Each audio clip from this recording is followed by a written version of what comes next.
Jackfruit डेलीचा founder म्हणून मला खूपदा एक प्रश्न विचारला गेलाय. कच्च्या फणसाच्या पावडरमध्ये आणि इसाबगोलमध्ये फायबरच आहे. मग कच्च्या फणसाची पावडर इसाबगोलपेक्षा वेगळी कशी?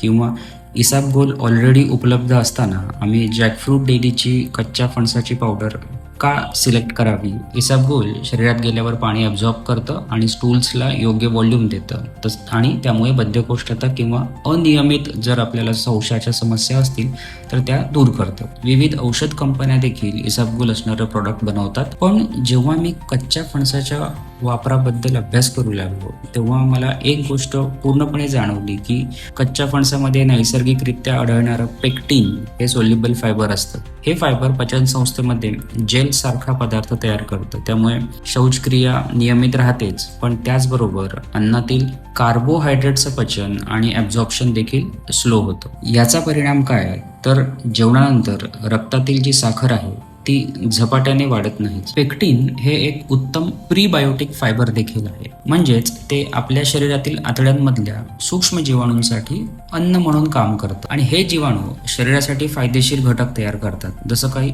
Short chain fatty acids. त्याचप्रमाणे इन्फ्लमेशन कमी करण्यासाठी आणि एकूणच मेटाबॉलिक हेल्थ आपली स्ट्रॉंग करण्यासाठी देखील सूक्ष्म जीवाणूंची मदत होते. संशोधन असंही दर्शवतं की पेक्टिन हे LDL म्हणजेच बॅड कोलेस्ट्रॉल कमी करण्यासाठी, तसंच नॉन अल्कोहोलिक फॅटी लिव्हरमध्ये आणि आपल्याला पोट भरल्याची भावना जास्त काळ टिकवून ठेवण्यासाठी देखील मदत करतं. माझ्या मते सर्वात महत्त्वाचा या दोघांमधला फरक हाच आहे की इसाबगोल हा एक फायबरचा सप्लिमेंट आहे, तर कच्च्या फणसाची पावडर हा आपल्या रोजच्या अन्नाचाच एक भाग आहे. जेव्हा आपण आहारात कच्च्या फणसाची पावडर ॲड करतो, त्याचा समावेश करतो, तेव्हा आपल्याला केवळ फक्त फायबरच मिळत नाहीयेत, तर त्यासोबत नैसर्गिकरित्या आढळणारी जीवनसत्व आहेत, मिनरल्स आहेत, अँटीऑक्सिडंट्स आहेत, रेझिस्टंट स्टार्च आणि तसेच इतर प्लांट बेस्ड जे पोषक घटक आहेत ते देखील आपल्या शरीराला मिळतात. आणि मुख्य म्हणजे फणस पावडर हे तुमच्या रोजच्या अन्नात देखील मिसळून खाता येतं. जर का तुमचं उद्दिष्ट फक्त कॉन्स्टिपेशनला दूर ठेवणं असेल तर इसाबगोल हा चांगला पर्याय आहे.